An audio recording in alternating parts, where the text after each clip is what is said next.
What is up, everybody? Raymond Summerlin here. This is the Sharp Angles podcast. This is the fantasy preview edition of that podcast, which we do every single Thursday at 11:30 Eastern over on our YouTube channel. So if you're listening to this via a podcast, know that we do this live on YouTube. Go to YouTube, search Warren Sharp, subscribe, and you'll get notified for that. And every week, I am joined by the man, the legend, Lord Reeves himself, Rich Hribar, who I have to assume is excited that we are finally finished with the last week of no buys for at least a little while. The bye weeks are mercifully coming. All of those previews you have to write, those wonderful worksheet previews, we're gonna have a couple fewer every week moving forward. I have to assume you're very excited about that. We always do scout out the bye weeks and we see what weeks we get a little bit leaner. So every game that we remove does help. They take 90 minutes, sometimes up to 2 hours if it's a crazy game like Bills Dolphins. But yeah, listen, We're gonna it's talk crazy about that that one. we're a month down now already. Like it Yeah, I know. goes so quick, man. Yeah, what's funny is this always goes really quickly, and I always found that when you get to the double digit weeks, it's like, oh, how is this not over yet? Like the first 7, 8 weeks, you're like, oh, how are we already 8 weeks in? And then in week 12, you're like, oh, we should already be done with this. Like, bring on the playoffs. I don't even know why we're still here. So yeah, it's a fun roller coaster of the NFL season, but obviously we all love it and we're excited to talk about it. So that's what we're going to do today. We're going to get into play some real or fake with some interesting performances or some interesting situations coming out of week 3. I don't know, maybe a former Texas A&M running back who lit the world on fire. Maybe we'll talk a little bit about that guy in real or fake, and then we'll preview some of the games. Bills Dolphins obviously is the key matchup this week, and so we'll talk about that. Before we get there, however, I do want to mention we have an interesting promo at Sharp Football Analysis running this week. It's time for our annual points promo. What that means is that you're going to want to root for a high scoring game between the Lions and Packers on Thursday Night Football, which, if you're listening to us after that has been played, then you're already going to know what the score is.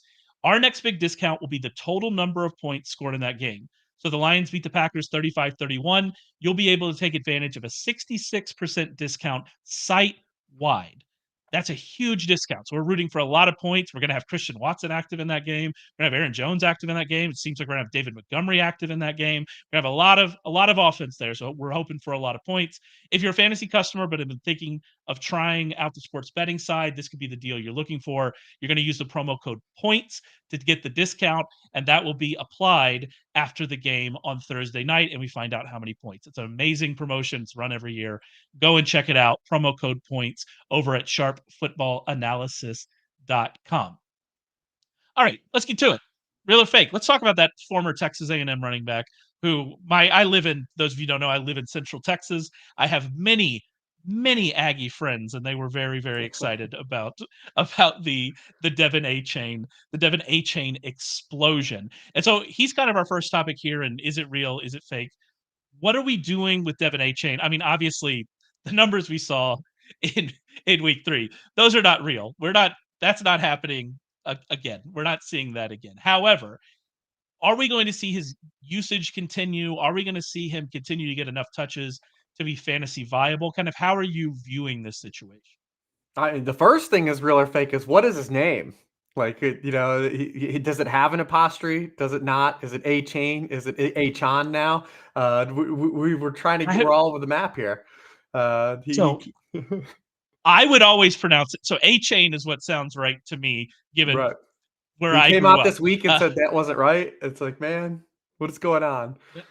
That's interesting. The apostrophe does seem to be the correct way to do it. Like, I think that's what it is on the Dolphins. I have started using the apostrophe because that's what it is on the Dolphins site. And I always want to call people by, and write their names correctly and call them by whatever. In fact, this has been a very name heavy podcast. Last week we had who I am now calling Isaiah Pacheco, and now we're here with A-Chain. But yeah, no, it'll be interesting. Yeah, I didn't hear that he had wanted his name pronounced differently. That's gonna be hard for me. yeah, absolutely. Because we spent the whole off season, and HA sounds really cool too. It's a really cool name. That's got a lot of nickname potential as well. To play off of it. So, but I mean, you look at what his skill set is and what the Dolphins do offensively. Like, we're going to run into spots like this. I mean, he was an explosive player at A&M. He was a guy that was one of the best in the class in terms of, yardage created on outside runs. He was a good guy like after contact, but like a lot of his after contact stuff was like what we saw last week. He breaks a tackle at the 5 yard line or within 5 yards line of scrimmage, and then goes for 45 more yards, and it boosts like the yards after contact per carry. If he was on any other team, I would say like this is kind of like a fugazi, but like we've seen that Mike McDaniel consistently gets the ball to players that matter.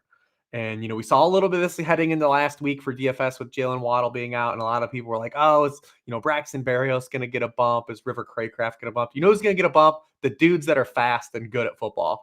And that's like what Mike McDaniel's kind of built into this offense. And that's what we love about what he brings to the table. But is Achane going to be a guy that like gets 15 plus carries or opportunities like in games? Like probably not. He's probably going to live in like that, maybe like 8 to 12-ish range. Then what do you do with those? We're not going to get 70 points at least I don't think we're going to get 70 points a lot of weeks. Maybe we do.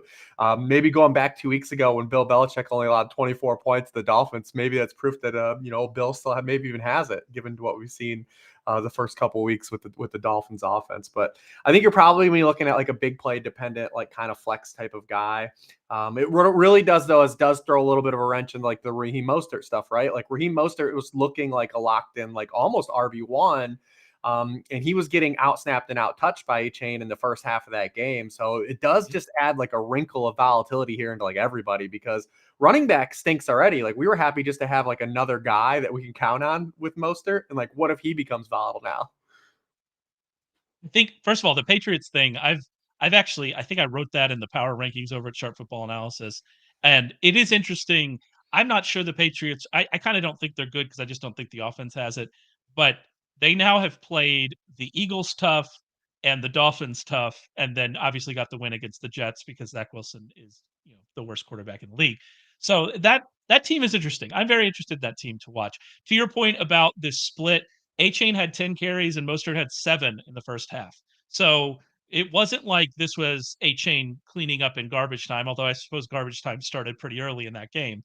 But yeah, there was a split that was happening. I think your point is very good about the coaching staff.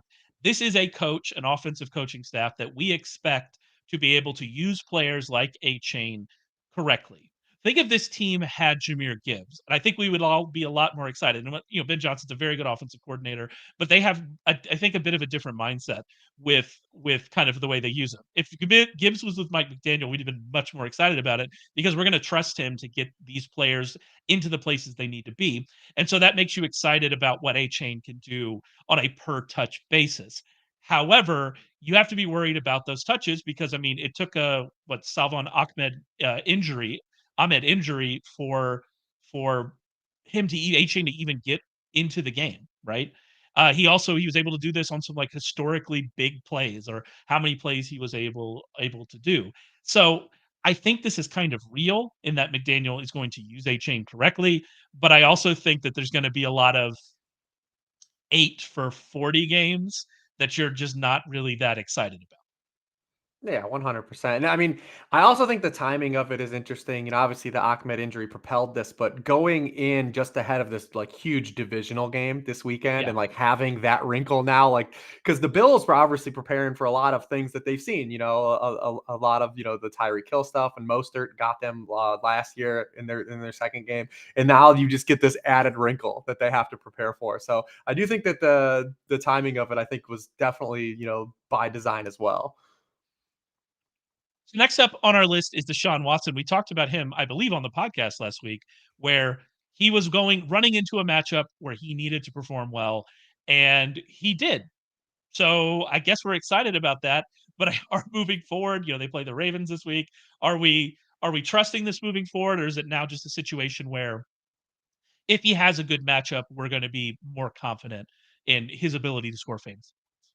Yeah, I mean, I think that's what we're looking for, right? Like, if he just kind of meandered his way through that Titans game and maybe had like a rushing touchdown and had inefficient passing day, like, then he just becomes like kind of like a volatile Konami code type of guy, like kind of the rest of the season. But the fact that we had a layup spot for him, he had the passing efficiency. Also, that was another team, like they did what they were supposed to do. Like the Browns game plan last week, was like opposite of what some of the teams that have played the Titans have done, against them, where they tried to run the football. The Browns didn't do that. Like even with Jerome Ford, they had a lot of outside runs and they just leaned on the pass.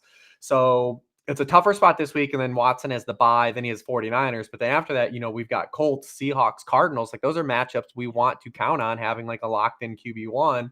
And by him delivering, last week, it gives us a lot more confidence in those spots to aggressively play him, not just in season longs, but like in DFS too as well. Yeah. And I think your point about them changing up is interesting because this is also the first game, without Nick Right. Chubb.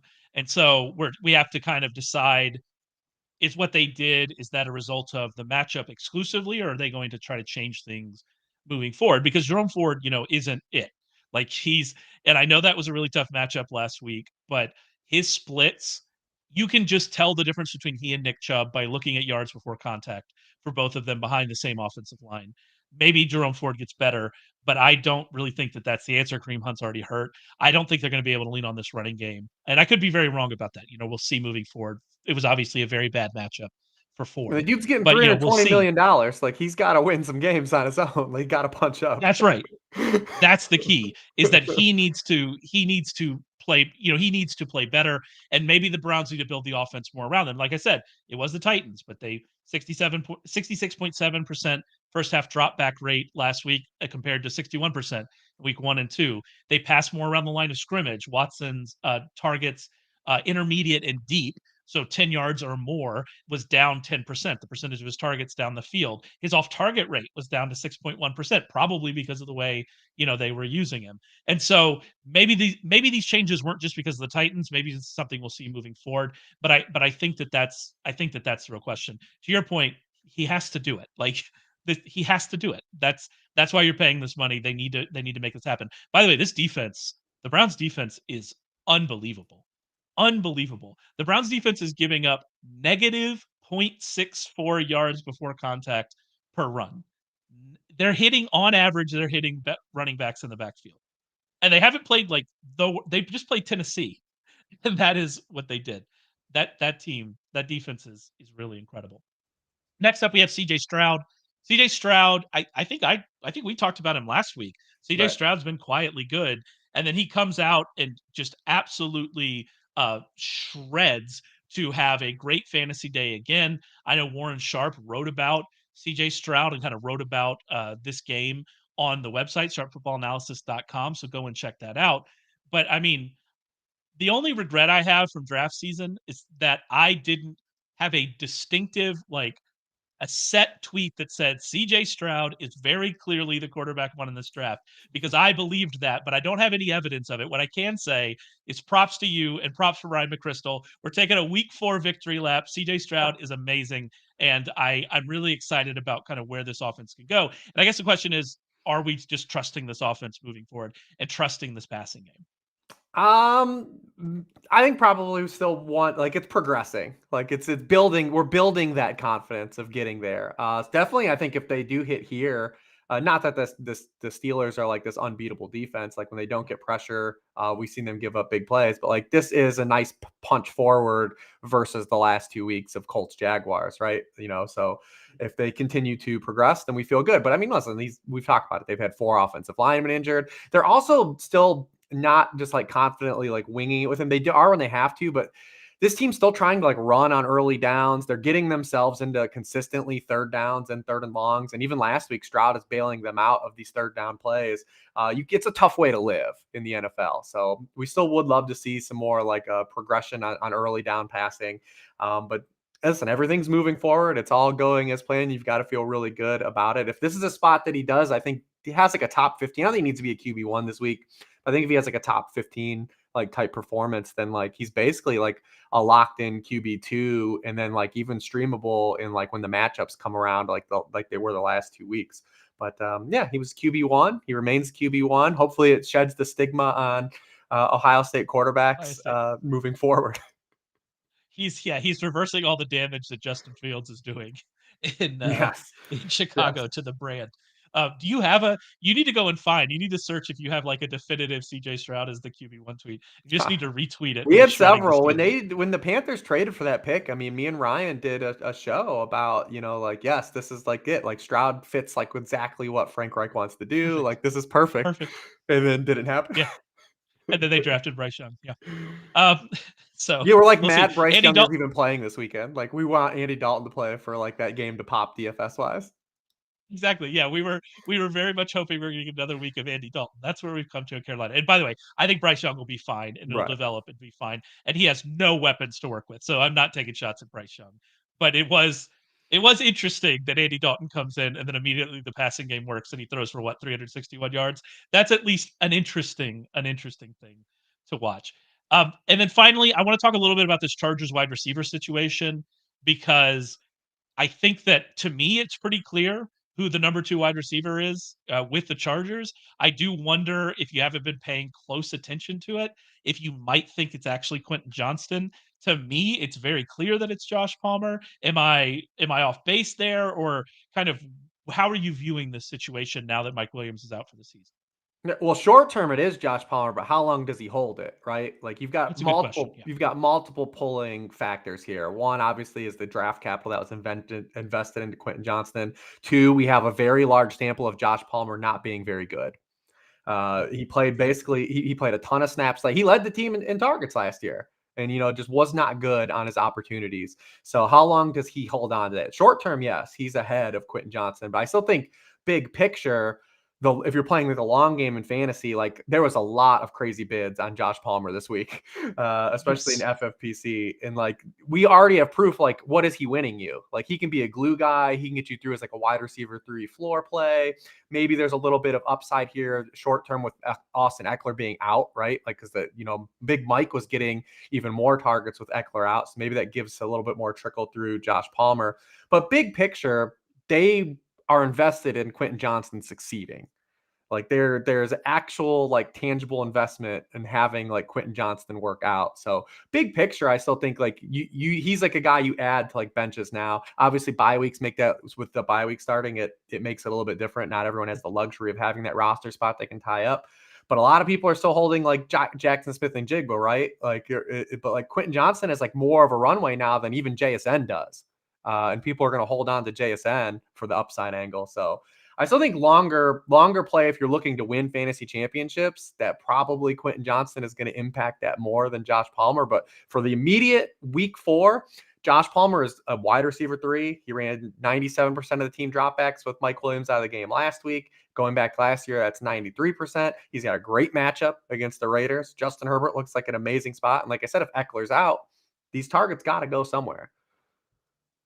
So just kind of a quick aside, the better LA receiver, Josh Palmer or Van Jefferson? Who's Oh, our oh boy. they're they seem very similar. They're very similar here. They're both gotten these opportunities and it just hasn't worked out. You have to name a name. Josh Palmer or Van Jefferson? Who's better? I'll say Palmer. Yeah, there we go. So you love him. So you love Josh I Palmer. do. I On do. record. On I record, love Rich Justin loves Josh Herbert. Palmer. I do love Justin Herbert. That is fair. That is fair.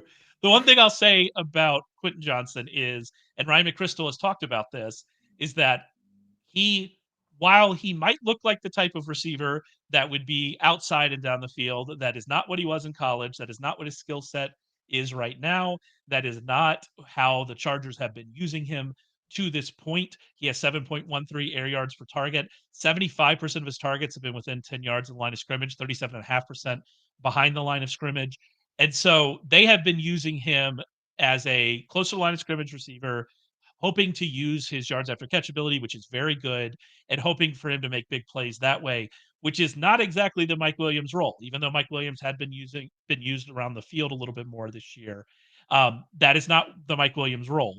So does he even fit into that? Or are they going to have to change the offense? Are we going to get to see more of Justin Herbert, especially once Eckler gets back, more of Justin Herbert getting back to throwing around the line of scrimmage like we saw last year? And so it's going to be interesting to see kind of that development. And if Johnston can't kind of establish himself down the field, does that leave open the path for Palmer to just kind of be the number two wide receiver all year? And I think that would be the concern you'd have whenever you're thinking about these two wide receivers and who we're really interested in for fans.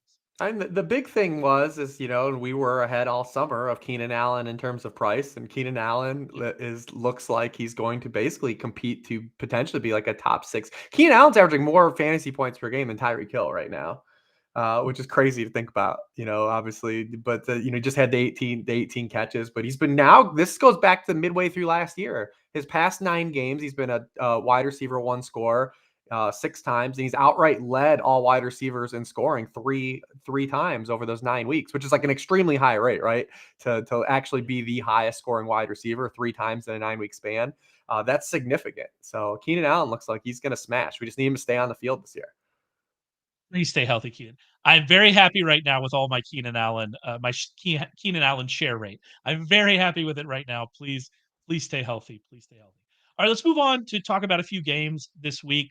We'll get started with the game. This is the game this week, and that Mm. is the Dolphins traveling to Buffalo to play the Bills. There are a lot of angles to look at for this game, but I think one of the most interesting ones that you wrote about in the worksheet, which by the way, go to sharpfootballanalysis.com and you can find Rich's fantasy preview for every single game this week. It's known as the worksheet. Go and find it. You can read it as long as you are subscribed to the fantasy package or the all access package, which by the way, we're running that points promo. I mentioned at the top, however many points are scored in Thursday night football, that will be the discount on every package on our site. So go and check that out. Use promo code points and read Rich's amazing work. But one of the things you wrote about that I thought was interesting is how the Bills changed the way that they defended last year when they played Miami, because the way that the Bills traditionally set up, it seems that's not the best way to attack this Miami offense, especially with this Miami offense right now. And so, what are the Bills going to do defensively? Can they even slow this team down? Are they set up to slow it down? Like those are really interesting questions heading into this game. Yeah, I mean it's very interesting too. You look at the Bills. Last year, they were aggressive with the Dolphins, and I obviously removed all the Skylar Thompson dropbacks, and Yes. we Yes. only looked at the Tua dropbacks, but I mean they blitzed Tua more than they blitzed every quarterback except for one last year. They only blitzed at an 18.8% rate. They blitzed Tua on 31% of his dropbacks. To be honest, it didn't really work either. He had the second highest pass rating against the Bills last year in his 2 game sample against them. And Mike McDaniel kind of found answers. He even found a little bit of answers along the way too, because we saw them improve each time they played him. Even that, remember, Tua didn't play in the playoff game, but they hung around in that game probably longer than they should have. They had like a weird, like I think a block punt. Josh Allen had a fumble that kept them around, but they were able to hang around in that game. And we've seen Mike McDaniel now. We saw it against Brandon Staley in week 1, but like when things don't work, he adjusts. And I'm real curious to see now what he has lined up with Tua in this game against this Bills team. And the Bills have a multi-year sample of being a good defense, but they also have open the year playing Zach Wilson, Jimmy Garoppolo, and Sam Howell. Like this is like the 100%. first legitimate test that we're going to see like this defense face as well. And this was a defense that did have moments last year where they gave up production against front end quarterback play, and sometimes even not. Like when you look at like Jacoby Brissett, like scorching them in that weird game that they played in Detroit against the Browns. But yeah, it's when you look at the Dolphins though, it's just like who is really stopping them, right? And is it just a situation where you have to be like the Patriots, like in week 2, like Tua still had over 8 yards per pass attempt. They score 24 plus points. Is it a situation where you have to slow the game down? We've seen the Bills run more of a condensed offense. Like I'm really real curious to see like how the Bills like approach this defensively and offensively. Like, do they try to have longer drives to keep the Dolphins, that is, off the field? So top down though, we got the 2 highest scoring teams on a per play basis. I saw it's the first time we've had the number 1 and number 2 teams in DVOA play in like a certain number of years. So like this is the kind of game, and it's for division. Like it's not even just like when we used to get Bills Chiefs, right, which is the 2 best AFC teams. Like this is huge impact on like winning this division. Yeah, no, it's massive. It's like this is the game I was looking for it as soon as like week 2, after week 2, Bills got back on track. The Dolphins were 2-0. I was like, "Oh yeah, we're interested in this week 4 game." And I think it's going to be fascinating. I mean, I think that the Dolphins are going to be able to move the ball against this defense. And so you're right. The question is Because I mean, like you just looked at the numbers. I do want to mention the numbers because the numbers are amazing. The Bills blitz at the lowest rate in the league. They play the 10th highest zone rate against passes. The Dolphins have 10 yards per pass attempt against zone so far this season, easily first. They have 9.9 yards per attempt against non-blitzes. That is something that we've seen going on. If you're not speeding up the process, and even if you are speeding up the process, it's probably not going to go well. And so I think that this game is going to be high scoring. And I don't think the Bills really have an avenue to slow it down because after week one, Miami's run defense is back to being the run defense that we saw last season. I still don't really know what happened in week one and why the Chargers were able to run in the way they were. But we've now seen the Dolphins defense come back. Are you going to really run James Cook into that a lot? James Cook has been very, very good. But are you going to run James Cook and try to slow it down? Maybe they slow it down more with short passing and they get Kincaid and Knox involved. But I think this is going to be a track meet. I think that this is going to be an absolute scoring bonanza, and I'm very, very excited about this game. Yeah, I think they got it right too. That like it should be if these teams are going to play early in the year, you have it in Buffalo, and I know Bills fans are Yeah. kind of like, no, that's dumb, and Dolphins fans are like, no, that's dumb. But as the football watcher that wants to enjoy this game, I want this game early in the season in Buffalo. I don't want it to be like last year, and even though that game ended up still being really fun, but I don't want to see snowballs on the field when these teams are playing. Yeah. Or anything else that Buffalo fans might throw. Yes, true. might throw at Um, and just kind of one aside here, you don't need a reason to play Stephon Diggs ever. You just play him every week. But this does set up as a particularly good matchup for him, right? Yeah, I think there's a lot of just individual matchups that look, great in this. Obviously, we'll see, how Vic Fangio wants to explore, defending these teams too as well. But Miami's opened up the season, playing a lot of zone. That's Vic Fangio's way. He plays a lot of quarters, plays a lot of cover six. And we've seen so far Diggs has been kind of the guy, like, it's a 3-game sample, obviously. Some of these numbers are going to be skewed, but he's been targeted on 30% of his routes against zone as opposed to 20%, against man coverage. So could be a situation here where we just get a lot of Stephon Diggs targets. I mean, I'm still curious about the Bills offense as a whole. Obviously don't think it's going to be bad, but I still think their approach, like they need to get more vertical. There needs to be a more vertical component to this passing game. Hopefully we start to see it here. That's not really Vic Fangio's thing. He doesn't really give up a lot of big plays. And I think it has to come through Kincaid, right? Like Kincaid's not being used the way he was used as a prospect. And he is getting some like on a route basis, on a non-target basis. Like he's running a lot of corner routes. He does have a slightly above base rate on deep routes versus the actual tight end position. He's like 9.5%, and for tight ends, like 8.8%. But he's averaging just 3.5 yards per target. Like we need to get more seam plays, more vertical plays. I would like to see more exotic usage from Dalton Kincaid than we've seen the first 3 weeks. I did think it was interesting you compared him to Sam Laporta and to Luke Musgrave, obviously fellow rookies that are being used a lot. By the way, the rookie tight end, we finally found the rookie tight ends. They finally exist in fantasy. Congratulations, everybody. That maybe we'll have this moving forward. But you kind of compared it to the way that those players are being used, and it does seem that the Bills could be getting more out of Kincaid on a per target basis than they have. I do want to mention one thing about Cook that is interesting because James Cook has been, I mean, very good. He's third among qualifying running backs in yards per carry, seventh in success rate. He's eighth among running backs in targets. We've been seeing that usage that we like, but we have not seen the goal to go usage that we want. He hasn't scored a touchdown yet. Bills touches and goal to go situations. Latavius Murray has 7, Damian Harris has 3, and James Cook has 3. And so I'm really worried about Cook in this matchup because we don't know how involved he is going to continue to be in the passing game. That has not traditionally been a place that Josh Allen is targeted, although maybe that could have been player based. Maybe that's why we're seeing Cook get these targets. I don't expect him to have that much run success against Miami, and we can't expect him to have a large share of the touchdowns in this game unless his usage suddenly changes or unless he scores from a long way away. And so I am very worried about James Cook in this matchup and kind of what we're going to see from him. He is not somebody that I would be stacking with Josh Allen or with Tua if I'm stacking this game. Yeah, I mean, I can't remember a season since I've been doing this where the actual number next to the running back ranks is not indicative to how I feel about that running back. Exactly.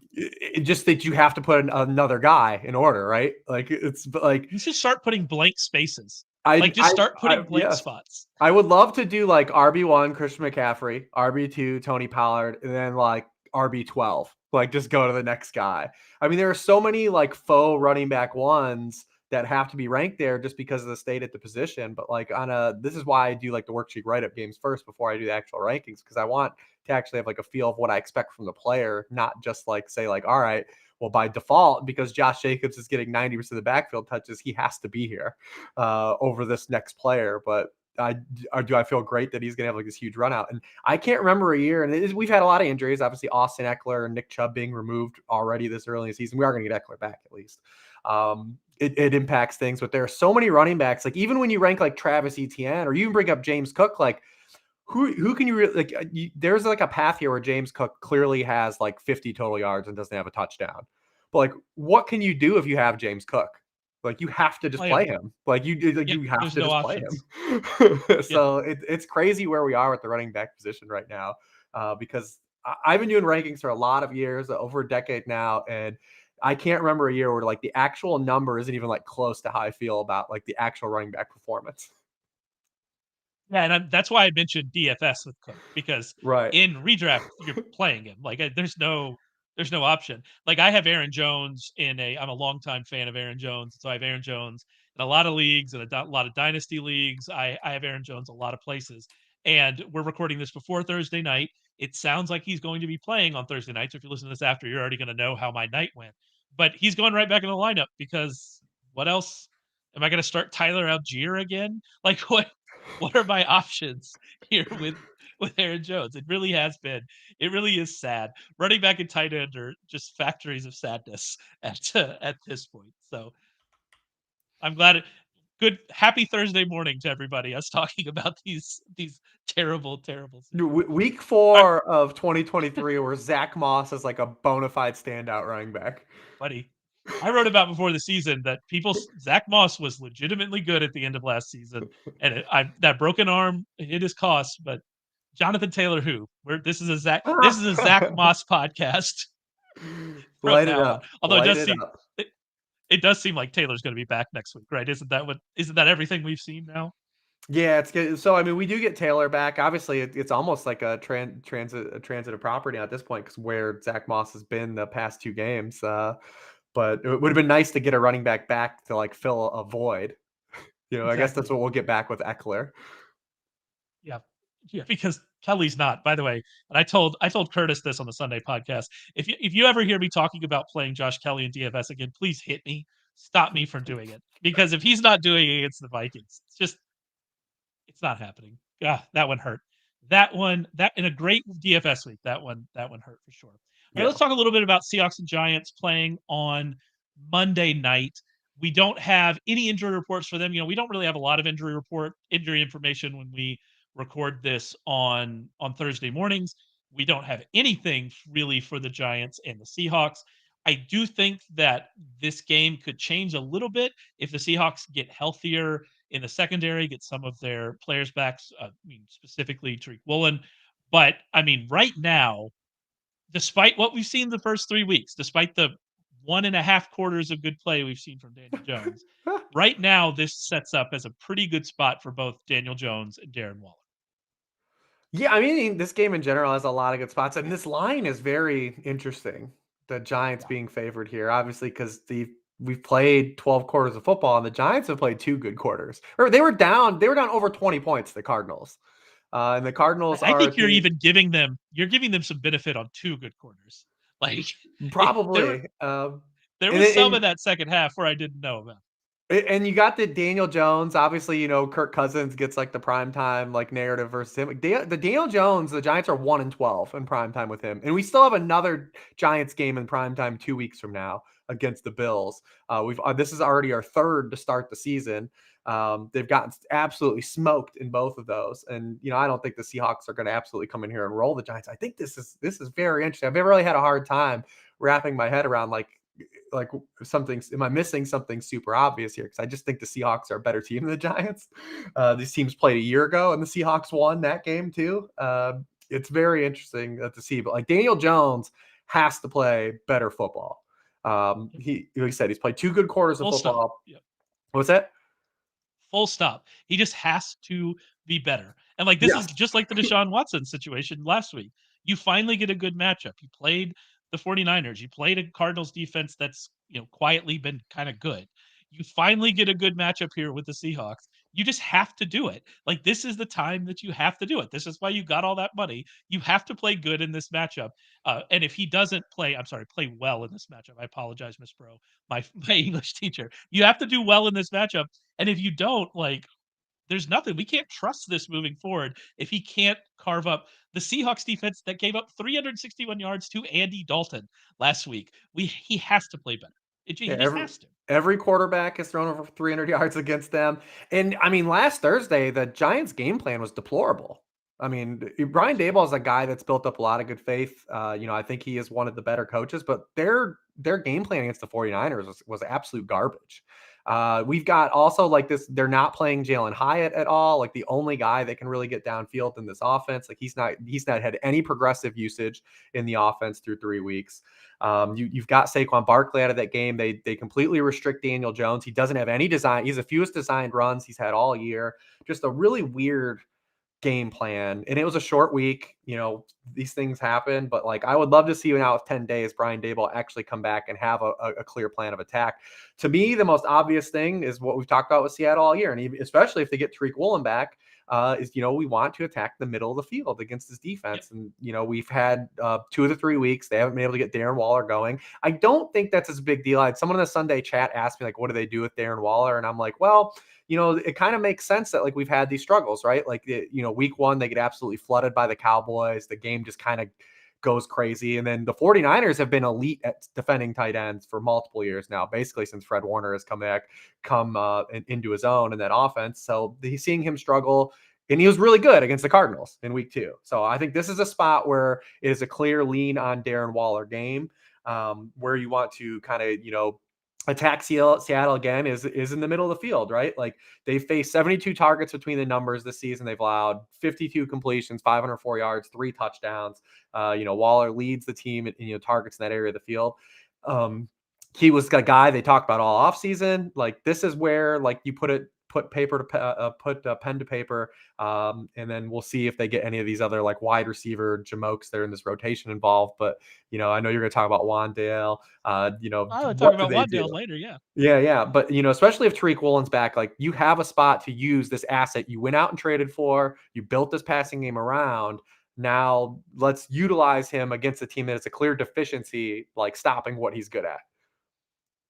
On the other side here, I mean, this matchup sets up really well for Geno Smith with the way that the Giants play defense, the way that they blitz against everybody, and they're probably going to continue to do it against Seattle. Geno Smith has been very good against that this week. I mean, this year, but more specifically, this sets up really well for DK Metcalf with the blitz rate and the man rate that the Giants play. Right. Yeah, we'll give it to Wink and Brian Flores, trying to change the meta, the go against the grain. I mean, they both blitzed over 80% of dropbacks last week. It was absolutely insane. It didn't work for either of them because they don't get home either on these blitzes. I mean, the Giants are now 15th in the league in pressure rate on actual blitzes. When they didn't pressure, Brock Purdy, he absolutely cooked them. And that's kind of what we have, when the Giants don't get home. So far, when they have blitzed and not gotten pressure, opposing quarterbacks are 21 of 29, 10 yards per pass attempt. If you're not going to get home on Geno Smith, he's going to cook. Even when teams have pressured him on the blitz, he's been really good. He's 8.5 yards per pass attempt against the blitz to open this year. Like I said, these teams played a year ago and they tried to blitz Geno Smith on 50% of his dropbacks in that game when he was a QB1. But like kind of the big signal of like the player, since he's come into the league and you think like the archetype of wide receiver he is, DK Metcalf has absolutely thrived against the blitz and specifically man coverage. Going back to last season, he's been targeted a team high 30.3% of the time. when teams have blitz. He's been targeted on 31% of his time routes run against the blitz, averaging 2.3 yards per out running in those situations. And then he's averaging 3.2 yards per out run against man coverage over that span. These teams did play, I said, a year ago. DK Metcalf only played 60% of the snaps in that game. He had gotten hurt the week before. He just doesn't miss games. And, we saw again last week, he didn't practice at all, comes in and has, a 100-yard game his DK first of Metcalf the is season. going to play. Yes.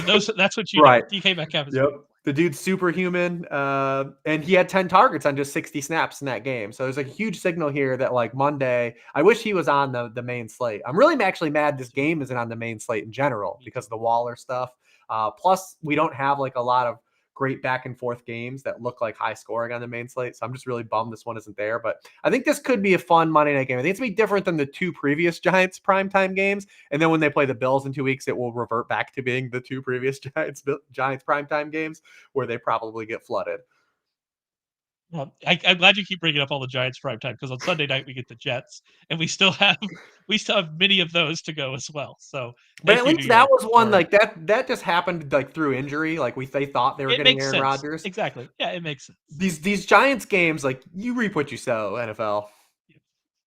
Yeah, we knew that there was going to be some nasty regression hitting this team, and here we are for sure. I'd say the one thing I would worry about um with the Seahawks. First of all, on that blitz stuff with Metcalf, I'm really glad you put that in the worksheet because I was doing some research on Monday for JSN because I thought that, okay, how much the Giants blitz, maybe this is a situation where we're going to get JSN around the line of scrimmage. They're going to try to get the ball out quick.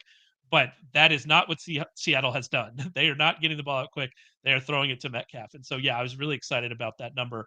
And I'm excited about Metcalf this week. The one concern I would have about this game in general is if the Giants are just bad, like if they're just Right. bad, if it's not, they can't even move the ball against Seattle's defense, and especially if Seattle's secondary gets healthier, then I do wonder how much volume we're going to see. Going back to last year, the Seahawks are 21st in drop back rate in snaps that they are leading by 7 or more. And so they are a team that really shuts down the passing game whenever they're leading.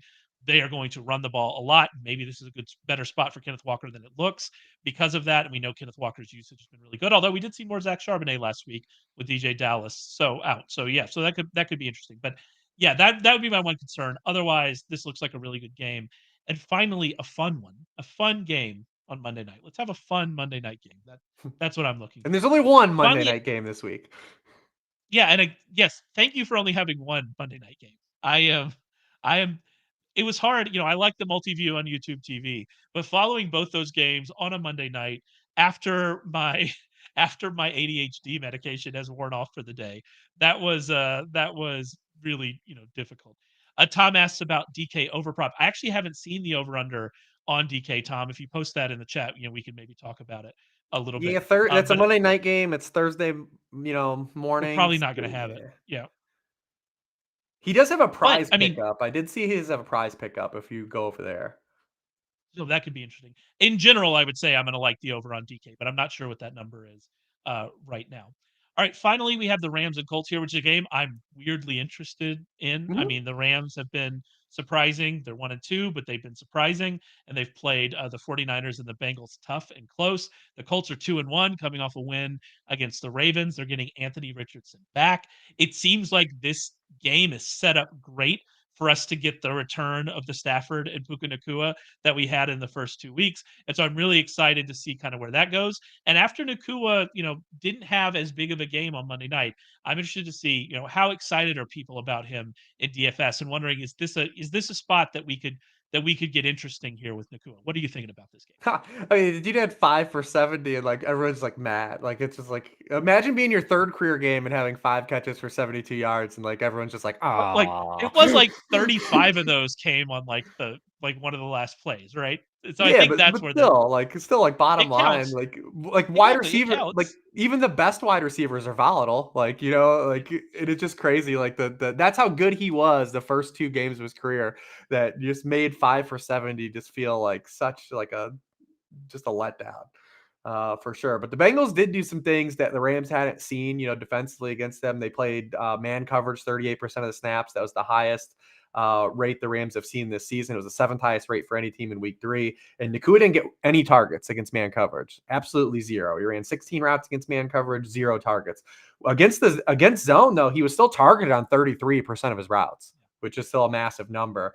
The Colts have played zone coverage the second highest rate in the NFL, and they have to play zone coverage. Like, they don't have any defensive backs. So that's like by design. They're last in the rate in terms of man coverage in the NFL.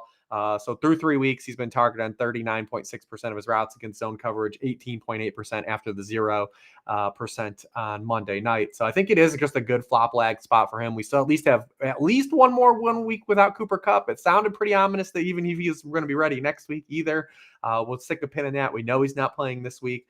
And if we get Anthony Richardson back in this game too, like this is another game that just could outright be fun, right? Like it's another one of these games indoors. The Colts are a team that I'm going to be targeting for a lot of overs over the course of the season until the lines get super adjusted. We didn't get there last week because of, the weather wasn't really good. The Ravens couldn't drop back and throw in that game.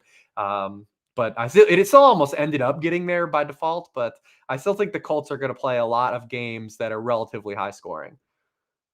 Yeah, no, I think what you like about the Colts is that they are moving at a high pace, which we did expect.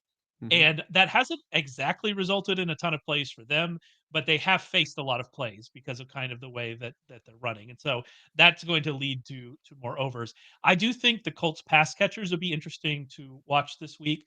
We hit on several overs. We hit on both the Josh Downs catch over and the Pittman catch over last week because of Gardner Minshew and kind of what we expected to see out of him. Now we're getting Richardson back. It was kind of a small sample, but we've seen with Richardson that Pittman was used a little bit more down the field and that he wasn't targeting Josh Downs at all. Josh Downs had a 17.1% target per route rate. With Richardson, it was a 27% target per route rate so far with Minshew.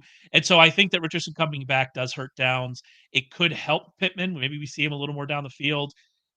He was helped by like a screen that he took a long way in week 1, right? That was week 1. But it's going to be interesting to see kind of how this passing game with the Colts changes a little bit now that Richardson is back, and hopefully, even though it's going to hurt Downs, I'm hopeful we're going to get to see at least a little bit more upside from Pittman here with Richardson. It's gonna be interesting. I still think there's gonna be a lot of volatility. I mean, we have a very small sample so far, but Very Anthony small. Richardson as a thrower has been terrible, like throwing anything beyond like 5 yards. Again, it's a super small sample. Which is surprising. He's only It's played 5 quarters. surprising given what he did in college, right? Like, that was the one thing in college that you liked about him, was he was actually kinda good down the field throwing it, and I guess if you don't like Alex Pierce, then you don't really have options to throw it down the field Yeah, with the Colts. both of the rookie guys, Bryce Young and Anthony Richardson, still small samples earlier in their careers, but on throws 10 yards or further, they're both dead last. They're the 2 bottom quarterbacks on those throws. Anthony Richardson, 3 of 11 so far on the season, throwing 10 yards or further. Bryce Young, 6 of 25. Another reason why we wish Andy Dalton was playing against the Vikings. But yeah, and Pittman, Pray like for DJ Chark, huh? this is going back to last year though, like Pittman, and then you can blame the quarterbacks, but like he just hasn't won downfield a lot. And even last week, he has the long catch on the 35 yarder, but it's an absolutely demon catch too. But he has to win in contested catch game, right? Like he's got that Mike Williams gene a little bit, where he's just not creating a lot of vertical separation. He's averaging just 5.9 yards per air yard per target. That's 79th among 88 wide receivers with double-digit targets on the season. He was at the bottom of the league last year in that department too. He's a guy that just has to live on like flirting with double-digit targets. The good news is he probably should continue to live that way the rest of the year, but it also hurts the other guys. Like you mentioned, like Downs, or even hoping that anything would happen with Alec Pierce. Because with Andy Richardson is under center, you just have a lot top-down reduction of team pass value than you have with like a guy like Gardner Minshew playing. And that's why you saw Downs kind of spike, and you can take advantage of like those low hanging, overs. But yeah, it's really kind of just Pittman. If Richardson's starting, like he's the only guy I think you really entertain. We kind of we have a little hopium for that Josh Downs is just involved, but we still expect Richardson to have a lot of lean weeks as a passer. And then still be fine for Right. fantasy because, I mean, as we've seen through 2 weeks, he is just a dynamic running And the quarterback. Rams What was the defense, like, stat you had on isn't Richardson? good, but, like, they're, like, not as bad. I think we have a couple of defenses like that. Like, we were expecting maybe the worst from them, and just by them not being as, like, the worst defense in the NFL, it's helped them out a little bit. Yeah, the Cardinals are definitely. I mentioned them earlier. Not They're the definitely on Bears. that list. You know, not the, no, the Bears. Jeez, the Bears. The by the way, Broncos Bears. You were talking about fun back Ooh, and forth yes. games on the main slate. That one is quietly. That one could be fun because those defenses are not good. And Russell Wilson has been. It has not been Russ's fault. The game against the Dolphins was not Russell Wilson's fault. He has been playing fine, and so that defense has really been interesting. You did have a stat about Richardson and his rushing in the worksheet. I can't remember it off the top of my head. I don't know if you can either. But like, isn't he just behind Lamar Jackson in rushing, and he's only played like Right. six Yeah. quarters or something like that? Was that the number that you Yep. you had? It was wild. Like he's second in rushing among quarterbacks, and he missed an entire game, and then what Yeah, four rushing quarters, points. 3 quarters in the other game. Yeah, good job, Justin. Good job, Anthony Richardson. I'm loving having you on the fantasy teams that I do. All right, let's move on to my favorite segment, your favorite segment, un uncut gems. Who do you have this week for your uncut Yeah, gems? I was debating who to go with this week, but I think with the coming off of the 70 point, giving up the 70 points, like what kind of changes are we going to see in Denver, right? Like there's something's going to change, whether it be like playing time for some, maybe just on the defensive side, but like eventually they have to play Marvin Mims. So I'm going with Marvin Mims, especially in this matchup, Please, because I really like Russell please play Wilson. Marvin Mims. I really love Russell Wilson in this matchup too. So I kind of wanted to like find a way to get like attachment to that. And I almost thought about using Russell Wilson. I was like, he doesn't really fit. But Marvin Mims leads the Denver Broncos in receiving. He's run 27 pass routes the entire season. Cortland Sutton is second on the team in receiving. He's run 80 more pass routes than Marvin Mims has. We need to get Marvin Mims on the field, and I think maybe after like maybe like if you're not going to do any changes after you lose by 40 points, then when are you? And this Bears defense has just been so bad defensively again. When you talk about outside wide receivers, 10.6 yards per target, that's 26th in the NFL. 7.3% touchdown rate, that's 24th in the NFL. We even see MVS had a touchdown come back last week. We almost had the rare MVS touchdown sighting. Um, An MVS spike week. yeah. We almost had it. And then Rashee Rice gets tackled twice at the Yes. 1 yard line. We almost had a really fun Mahomes game. Yeah, absolutely. So I'm going with Marvin Mims. Like they have to get this kid on the field more. When you look at like their top 8 plays gained in terms of yardage, he has 6 of them on the season. So we've got to get this kid on the field more. Yeah, I mean, it doesn't make any sense, kind of what's been happening with Mims.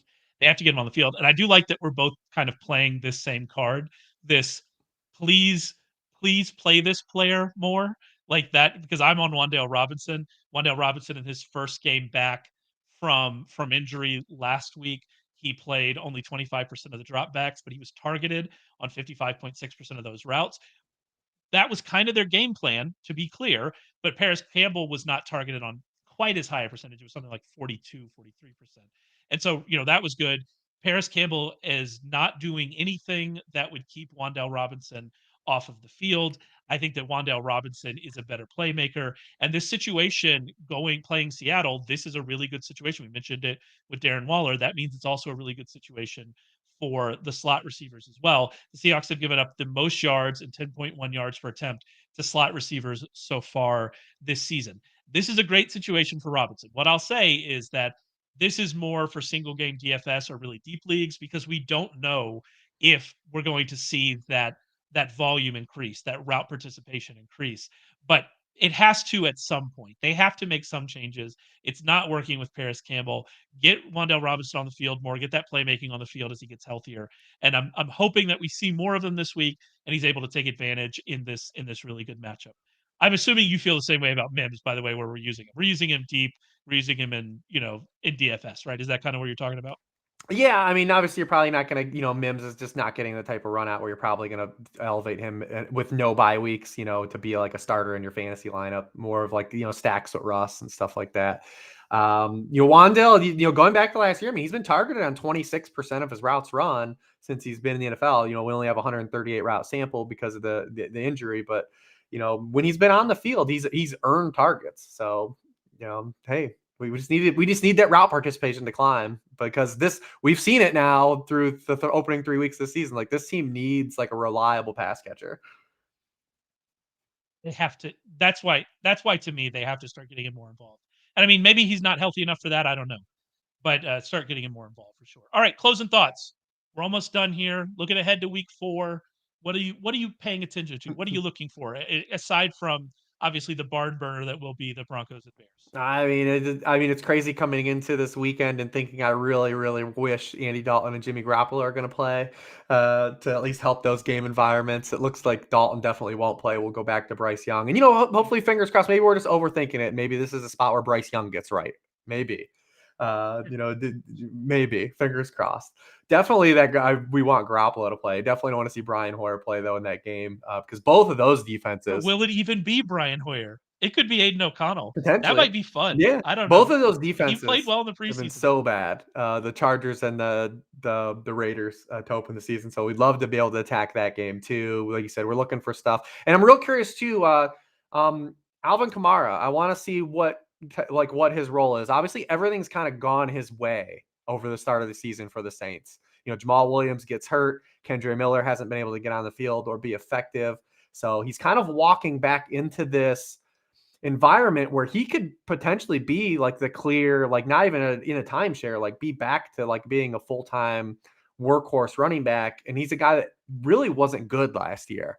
So I'm really curious to see Alvin Kamara, like what he does with this opportunity in this offense. Definitely gonna have my eyes on him. That's going to make the Tony Jones 3-touchdown game hurt even more. It's just going to hurt even more, because it is set up well for Kamara to come back. And I have a lot. I drafted a lot of Kamara, so I'm hoping for the best. They're certainly hoping for the best, kind of moving forward. The thing that I'm really looking at this weekend is that Browns defense. I'm just fascinated by the transition that they made, and I mean, it's it tells you what coaching can do. Although I'll say what Joe Woods is in New Orleans right now, not doing a bad job. So just they fit the personnel right. Mm-hmm. It's been working. This is the first real quarterback test that they're going to have. They faced an injured Joe Burrow. They faced Kenny Pickett. They faced Ryan Tannehill. So I'm fascinated by this defense. Is this pass defense legit? Are we going to see this continue? Because I mean, they're quickly turning into a defense that you're not playing anybody against them in DFS, and you're really lowering all of your players against them when they're going. And so if they're going to be that kind of defense, it's going to definitely be interesting Yeah, I have this season. Lamar on a main event team, and like you got to play Lamar, but it's like I don't feel great about it. No, you're not feeling good about playing Lamar. Like, and that's going to be the thing, when they play kind of other teams with these high end starters. You're like, especially running backs, you're going to say, well, I had to play Derrick Henry last week, but I didn't feel great about it, and it didn't work. And so, like, you're kind of in that situation with them. Yeah, I'm All gonna right, be that's real it for curious. us. Browns 49ers coming out of that bye there, because they have a bye next week, but I want that Browns defense versus the 49ers, because we just assume they're probably going to score close to 30 points again this week, because that's what they do every week. That's the one, man. That's the game. I think the stat is that they've scored 30 points in what 7 of Brock Purdy's 8 regular season starts. Is that the number? Yep. It's somewhere around there. And so, yeah, they score 30 points. That's what Yeah, they do. Browns Niners But week that's 6 looks real hot on the table. Looking forward. tasty, tasty. That's the one I'm looking forward to next. Now that Bills Dolphins, now that we're here, that's next on my list for sure. All right, so that's it for us. We'll be back next week. Thank you for listening. Remember, you can listen to this live on Thursday mornings, 11:30 Eastern, over at YouTube. Go to YouTube, search Warren Sharp. You'll find our channel, subscribe, and we would really appreciate that. Remember, we're running a promo on the site. The promo code is points. What it'll be is however many points are scored in Thursday night football. So if you're listening to this on Friday, you already know however many points are scored in Thursday night football. That will be the percentage discount. So if they score 50 points on Thursday night, then there will be a 50% discount using promo code points. Make sure you pay attention to The that first year that and happened. and go and get that if you The first year it was a big one, The right? first year it was Broncos, Jets. It's always the same week, so it's not like it's just like they did like it was cherry picked for the game. Trevor Siemian was starting for the Broncos, and Sam Darnold had like a 60-yard touchdown run. The game absolutely went like nuts in like the third and fourth quarter. And like Warren was excited early on. He's like, cool. There's like, because you want some points to be scored. You want the promo code to be, you want it to be Sure. 13-10. But there was a point in the fourth quarter. I think he was getting a little worried. We're gonna have 100% offers. Give away free.